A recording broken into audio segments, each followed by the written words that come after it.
Martina was directly responsible for the movement of a Catholic community from Bangkok and Phuket, Thailand, to Georgetown, influenced by the French Catholic mission via Kedah. So this Catholic community moved to Georgetown and Pulau Tikus, maintaining Portuguese mission practices via Phuket in 1811. So there were two movements. One, actually, sorry, the next slide, please. One movement, the first one was that there was a church in Ligor or Nakhon Si Thammarat, which moved to Kuala Kedah because of the troubles in Siam. And then this church, some of them were from Phuket. This church in Kuala Kedah moved to Penang together with Francis Light in 1786. And then we have the Church of the Assumption, which was founded in 1786 in Penang.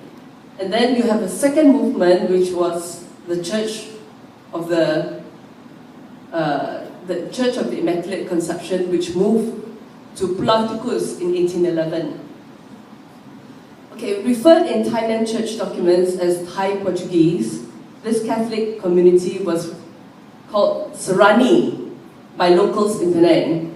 And according to the Eurasians here, actually they prefer to be called Serani because Serani is very specific to Penang and this part of the region. Not really carrying what they were called, they accepted to be called Eurasians, a word coined by the British only in 1920s. So in the earlier part, and according to the local people, the Malays called them Serani. It is known to her descendants that two of her great-grandchildren from her son Francis Lanun Light married locals and have great-great-grandchildren surnamed Capel. Did I pronounce it right? Capel, right? I think some of the Capels are here. Please put up your hands. Thank you. Jeremiah, any Jeremiahs here? Or children of Jeremiahs, descendants of Jeremiahs, and etc. So there are other surnames. These are the names of the Serani in Penang. The Serani were the founding parishioners of the revived Catholic Church since 1641, and they were granted key sites in Georgetown, the Kampung Serani of Georgetown and Pulau Tikus surrounding the two churches, Church of the Assumption and Church of Pulau Tikus. In 1808, the College General, an international university to train Catholic priests for the Far East, was established in Pulau Tikus, now Gurney Plaza. This officially organized Malaysian Catholic Church began and spread throughout Malaysia and the Far East. So the connection is, it was started in Ayutthaya, then it went to, I think, Pondicherry, and then it came to Penang. So in 1808, College General, and after that, they also established the St. Joseph's Novitiate. So the Seranis were the founding students of modern education as opposed to the curriculum of the church schools for the Serani children, which were taken over by the LaSalle brothers and the Holy Infant Jesus sisters in 1852.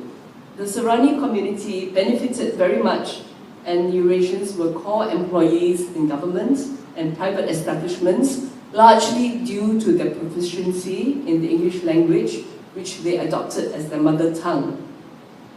In 1918, the brothers established St. Joseph's Training College at Pulau Tikus. Now it's Paragon. So the College General is Gurney Plaza. The St. Joseph's Teachers College is now Paragon.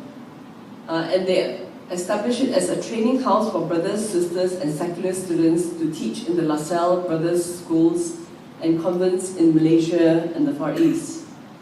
So what would have happened to the Serani community and all other communities in Malaysia and the Far East, especially in terms of education, if Lady Martina did not choose to move her community to Kedah and then to Penang. This is from Dato Dr. Anthony Sibert. Okay, and I'm going to show a few slides just to complement, these are my slides, but just to complement what he has to say. So Penang, sorry, the previous one, the Siam call it Koma, I think, I don't know how to pronounce it, but, and Phuket is, so one is the island of Sireh and one is Koh Sireh, Koh something like that. So one is the island of the Sireh and one is the island of the Penang. So Phuket, so the community from Tarua, Talang, so Martina was actually in Tarua, and I know that Tony has actually visited Tarua to look for where Martinez and James Scott and all that, where the port was in Tarua. And I was hoping that he would present it today, but it's not in his paper. Okay, next. So Francis Light was based in Sapam. So this is, according to the Thais, it was based in one part of, Phuket Island, John Ceylon.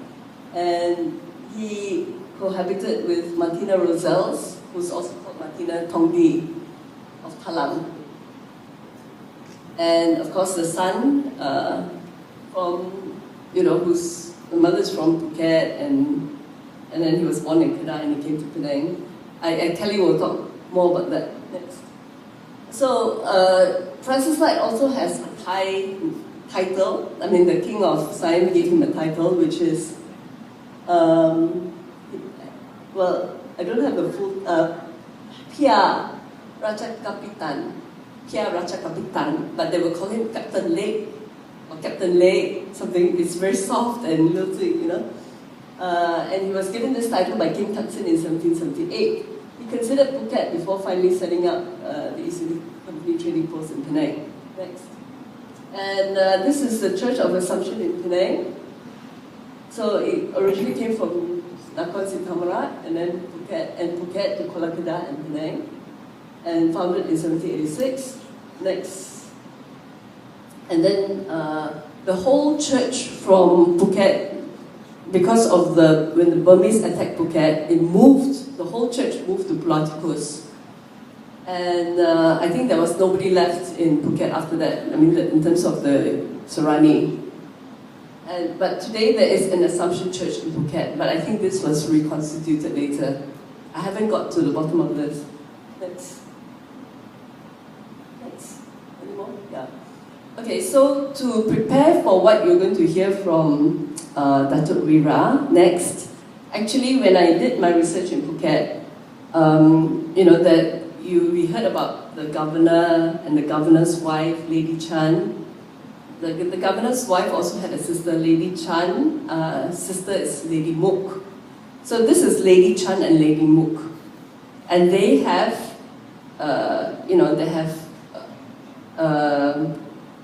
they're called Lady Chan, Lady Mook. They're also, but in Phuket now, if you go there, they're called Tau Tek Kasatri and Tau Sri Srinthon.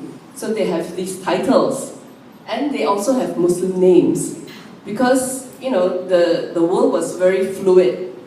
And Malay was spoken in Phuket, and Siamese was spoken in Kedah. So we cannot think in terms of nation states like we do today. People were trading, they were, Captain Scott was speaking probably Malay and Thai, and so was Francis Light. And if you go to Phuket today, you will see the statue to these two women because of the role they played in fending off the Burmese. That's another story. But just to show that there are actually, relationships between the Siamese and the people in Kedah, and they also have like a Kedah identity because they have very strong ties to Kedah, and very multicultural, very multilingual. I think that's it. Okay, so now I will actually introduce Dato Rira. Let's see if I can find my... Okay.